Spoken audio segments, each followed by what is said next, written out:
This is Dr. Lyle Jones, Editor-in-Chief of Continuum.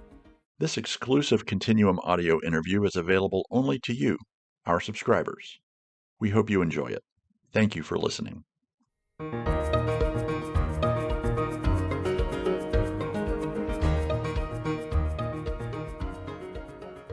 Hello, this is Dr. Gordon Smith. Today I've got the great pleasure of interviewing Dr. Jon Stone about his article on the multidisciplinary treatment for functional neurologic disorder, which he wrote with Dr. Alan Carson. This article will appear in the August 2025 Continuum issue on movement disorders.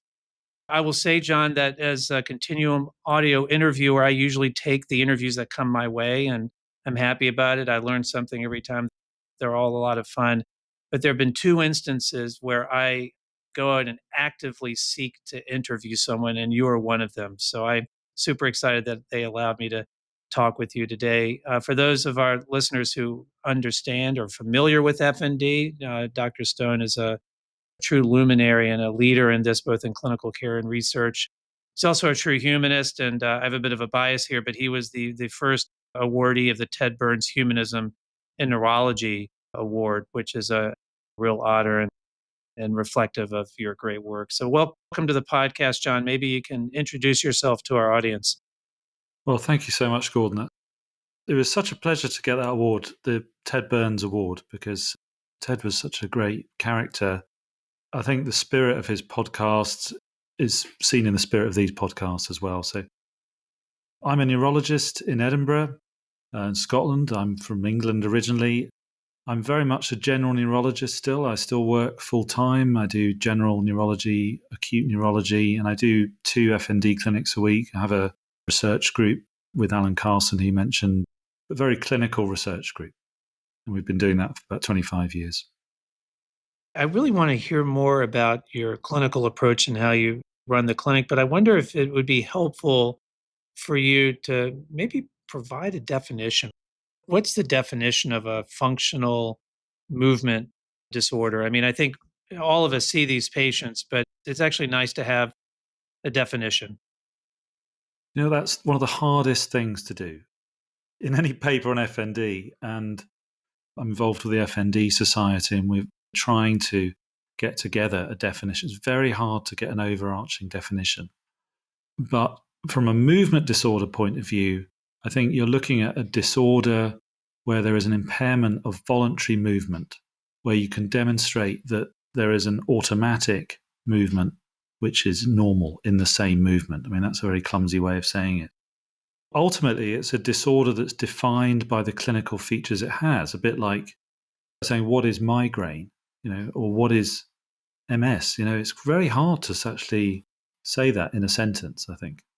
These are disorders of brain function at a very broad level, and particularly with FND, disorders of a sort of higher control of voluntary movement, I would say.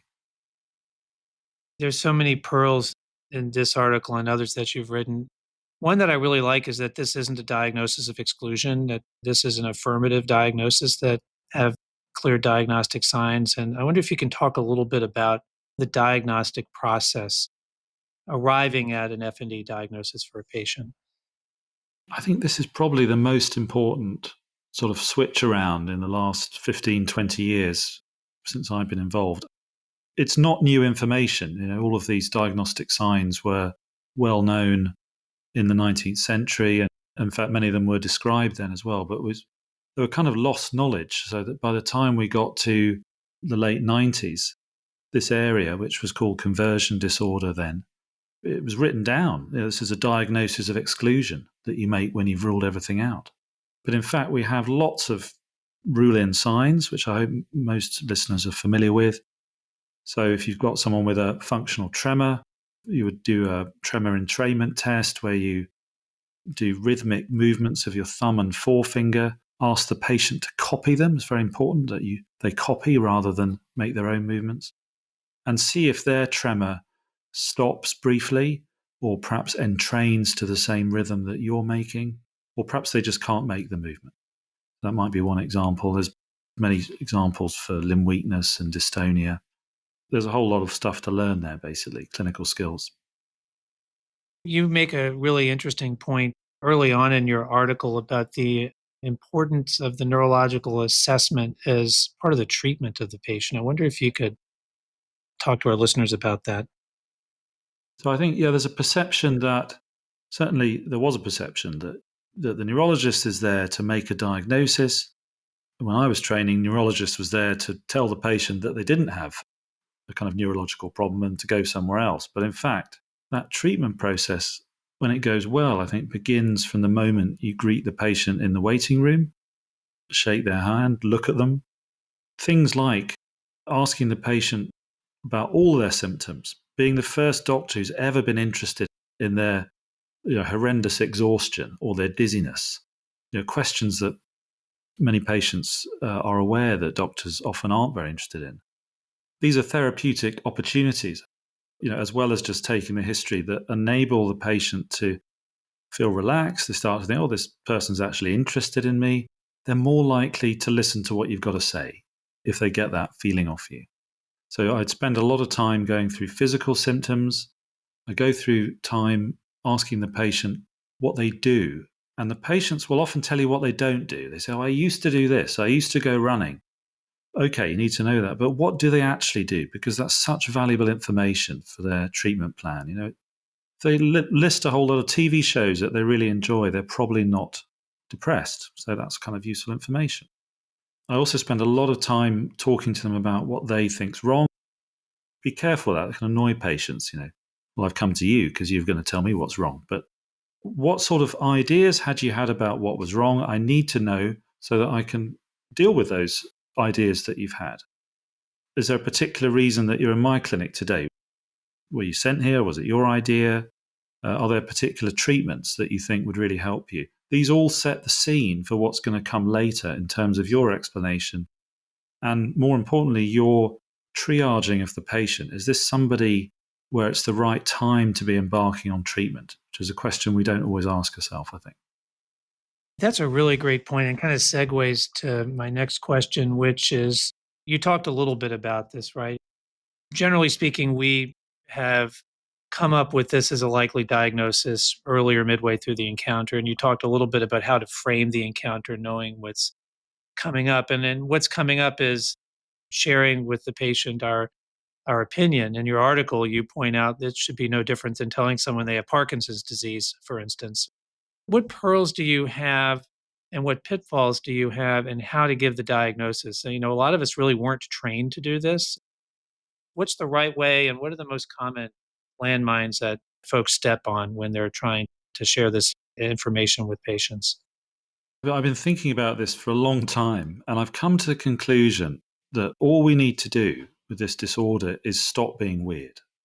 What goes wrong, the main pitfall, is that people think, oh, God, this is FND, this is something a bit weird, it's in a different box to all of the other things, and I have to do something weird. And people end up blurting out things like, well, your scan was normal, or you haven't got epilepsy, or you haven't got Parkinson's disease.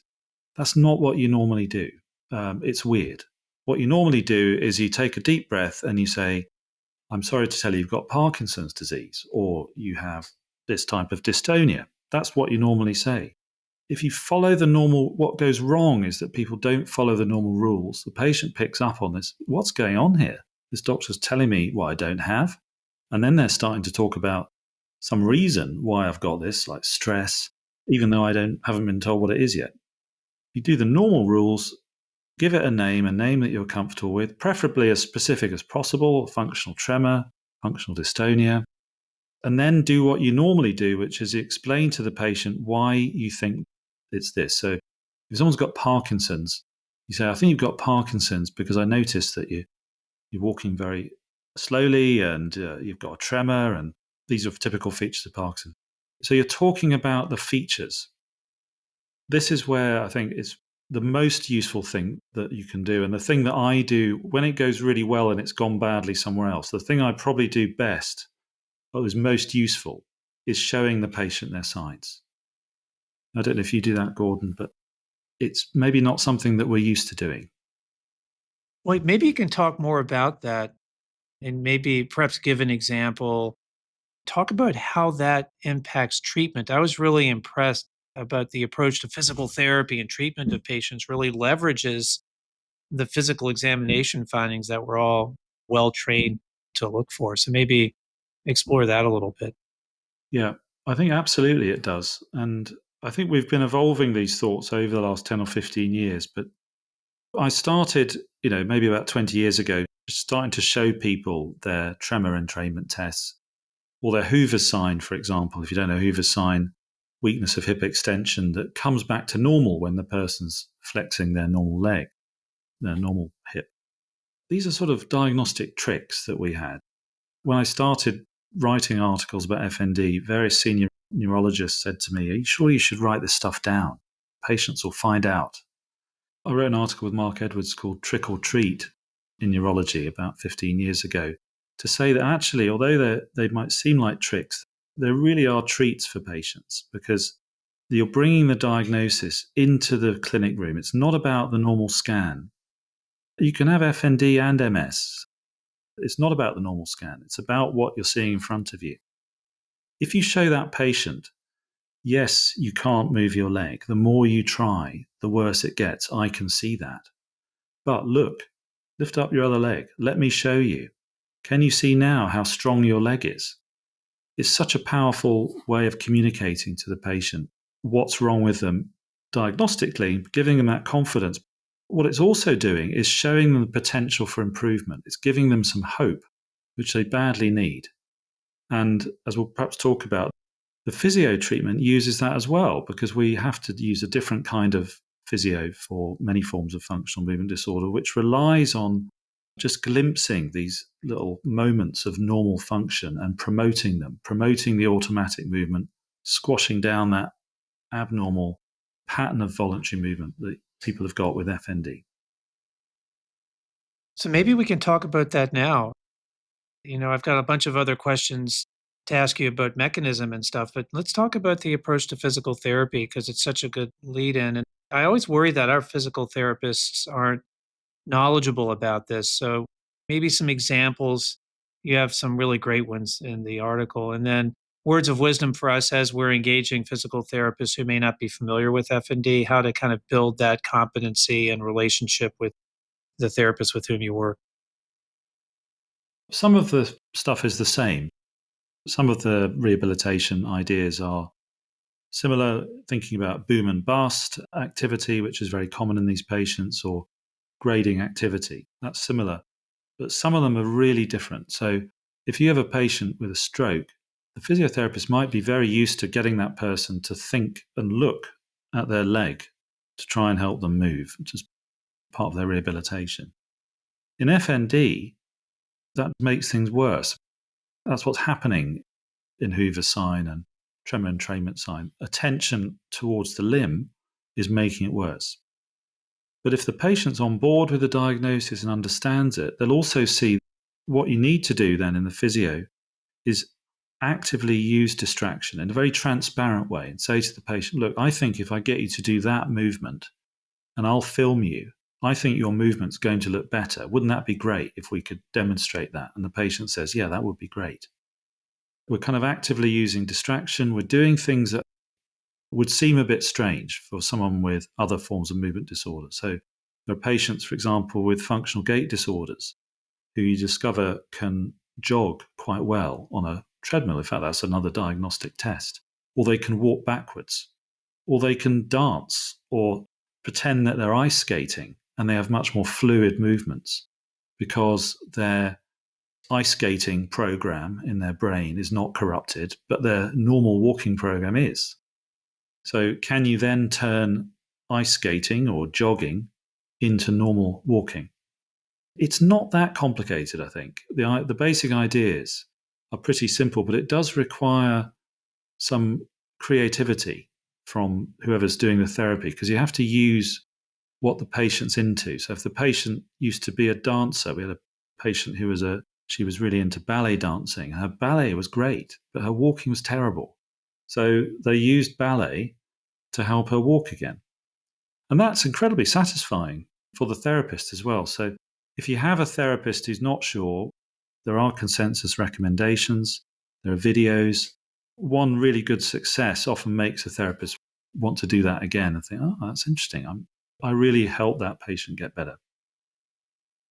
For a long time, this has been framed as a mental health issue, conversion disorder, and maybe we can talk a little bit about early lifehood trauma as a risk factor. But listening to you talk, it sounds like a brain network problem. Even the word functional to me, it seems a little judgmental. I don't know if this is the best term, but is this really a network problem? The word functional for most neurologists sounds judgmental because of what you associate it with. If you think about what the word actually is, it does what it says on the tin. There's a disorder of brain function. I mean, it's not a great word. It's the least worst term, in my view. And yes, of course, it's a brain network problem because what other organ is it going to be, that's gone wrong? When brains go wrong, they go wrong in networks. But I think we have to be careful not to swing that pendulum too far to the other side, because the problem here, when we say asking the question, is this a mental health problem or a neurological one? We're just asking the wrong question. We're asking a question that makes no sense. However you try and answer that, you're going to get a stupid answer because the question doesn't make sense. We shouldn't have those categories. It's one organ. And what's so fascinating about FND, and I hope what can incite your sort of curiosity about it, is this disorder which defies this categorization. You see some patients with it, you think, oh, they've got a brain network disorder. Then you meet another patient who was sexually abused for 5 years by their uncle when they were 9.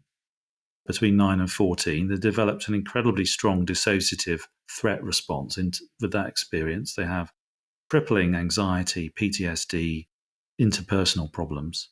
And their FND is sort of somehow a part of that experience that they've had.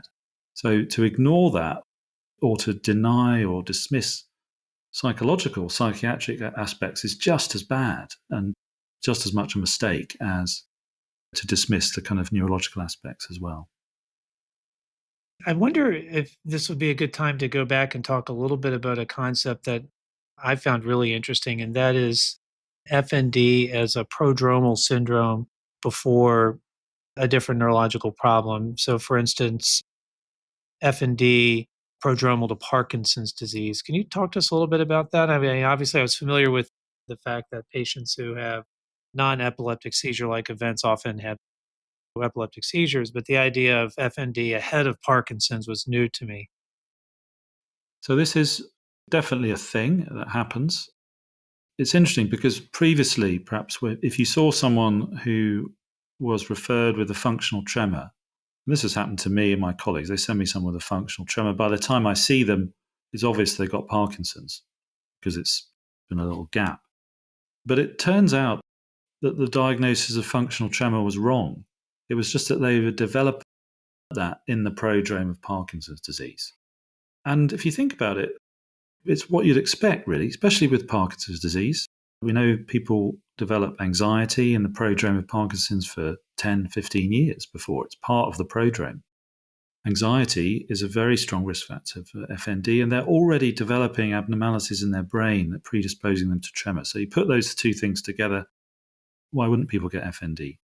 It's interesting to think about how that's the opposite of seizures, because most people with comorbidity of functional seizures and epilepsy, 99% of the time, the epilepsy came first. They had the experience of an epileptic seizure, which is frightening, which evoked a strong threat response, and has somehow then led to a recapitulation of that experience in a functional seizure. So yeah, it's really interesting how these disorders overlap. We're seeing something similar in early MS, where I think there's a slight excess of functional symptoms, but as the disease progresses, they often become less, actually. What is the prognosis with the types of physical therapy? And we haven't really talked about psychological therapy, but what's the success rate and what's the relapse rate or risk?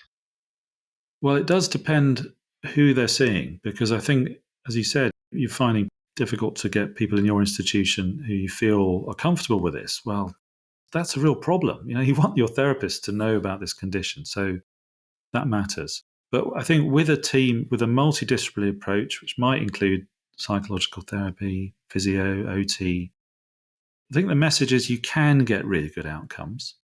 You don't want to oversell this to patients because these treatments are not that good yet. You can get spectacular outcomes. And of course, people always show the videos of those. But in published studies, what you're seeing is that most studies of case series of rehabilitation, people generally improve. And I think it's reasonable to say to a patient that we have these treatments. There's a good chance it's going to help you. I can't guarantee it's going to help you. It's going to take a lot of work. And this is something we have to do together. So this is not something you're going to do to the patient. They're going to do it with you, which is why it's so important to find out, A, do they agree with you with the diagnosis, and check they do? And is it the right time? It's like when someone needs to lose weight or change any sort of behavior that has become ingrained. It's not easy to do. So I don't know if that helps answer the question. No, that's great. And you actually got right where I was wanting to go next, which is the idea of timing and acceptance. You brought this up earlier on, right? So sometimes patients are excited and accepting of having an affirmative diagnosis, but sometimes there's some resistance. How do you manage the situation where you're making this diagnosis, but a patient's resistant to it? Maybe they're fixating on a different disease they think they have, or for whatever reason. How do you handle that in terms of initiating therapy and the overall diagnostic process? We should respect people's right to have whatever views they want about what's wrong with them. And I don't see my job as, I'm not there to change everyone's mind, but I think my job is to present the information to them in a kind of neutral way and say, look, here it is, this is what I think. My experience is if you do that, most people are willing to listen. There are a few who are not, but most people are. And most of the time when it goes wrong, I have to say it's us and not the patients. But I think you do need to find out if they can have some hope. You can't do rehabilitation without hope, really. That's what you're looking for. I sometimes say to patients, where are you at with this? I know this is a really hard thing to get your head around. You've never heard of it before. It's your own brain going wrong. I know that's weird. How much do you agree with it on a scale of 0 to 10? Are you 10 like completely agreeing, or 0 definitely don't? I might say, are you about a 3? Just to make it easy for them to say, look, I really don't agree with you. Patients are often reluctant to tell you exactly what they're thinking. So make it easy for them to disagree and then see where they're at. If they're about 7, say, that's good, but it'd be great if you were 9 or 10, because this is going to be hard. It's painful, difficult, and you need to know that you're not damaging your body, blah, blah, blah. Those sort of conversations are helpful. And even more importantly, is it the right time? Because again, if you explore that with people, if a single mother with 4 kids and, huge debts, and, it's going to be very difficult for them to engage with rehab. So you have to be realistic about whether it's the right time too. But keep that hope going regardless. So, John, there's so many things I want to talk to you about, but maybe rather than let me drive it, let me ask you, what's the most important thing that our listeners need to know that I haven't asked you about? Oh, God. I think when people come and visit me, they sometimes, let's go and see this guy who does a lot of FND, and surely he'll be so easy for him, And I think some of the feedback I've had from visitors is it's been helpful to see that it's difficult for me too. This is quite hard work. Patients have lots of things to talk about. Often you don't have enough time to do it in. It's a complicated scenario that you're unraveling. So it's okay if you find it difficult work. Personally, I think it's very rewarding work and it's worth doing. It's worth spending the time.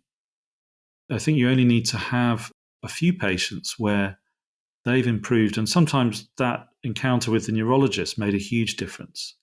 Think about whether that is worth it. If you do that with 5 patients and 1 or 2 of them have that amazing, really good response, well, that's probably worth it. It's worth getting out of bed in the morning. I think reflecting on, is this something you want to do and put time and effort into, is worthwhile, because recognize it is challenging at times, and that's okay.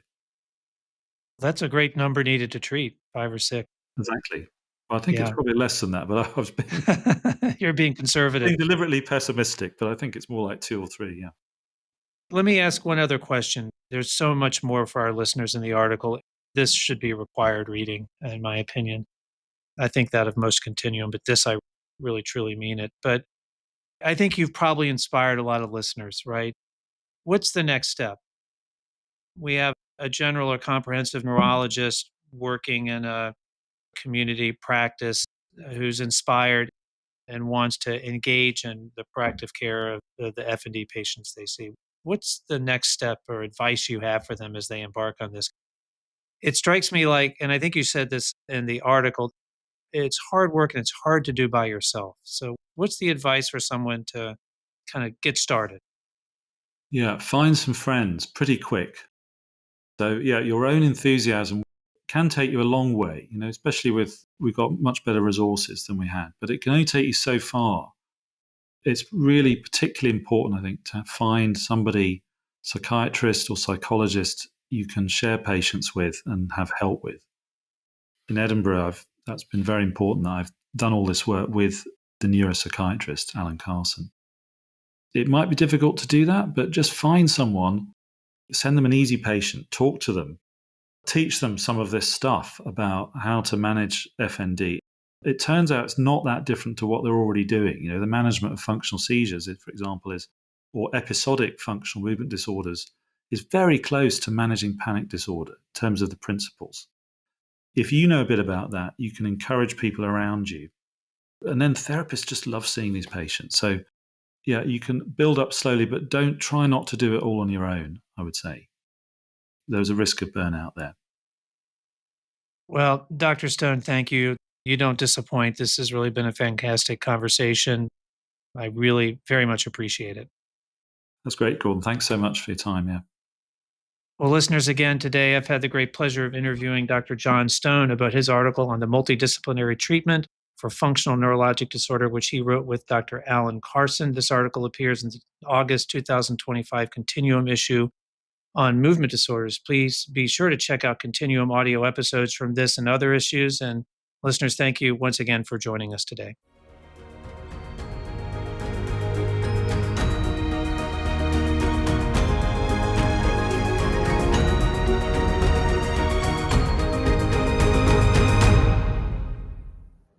This is Dr. Tishme Monteith, Associate Editor of Continuum Audio. We hope you've enjoyed this subscriber-exclusive interview. Thank you for listening.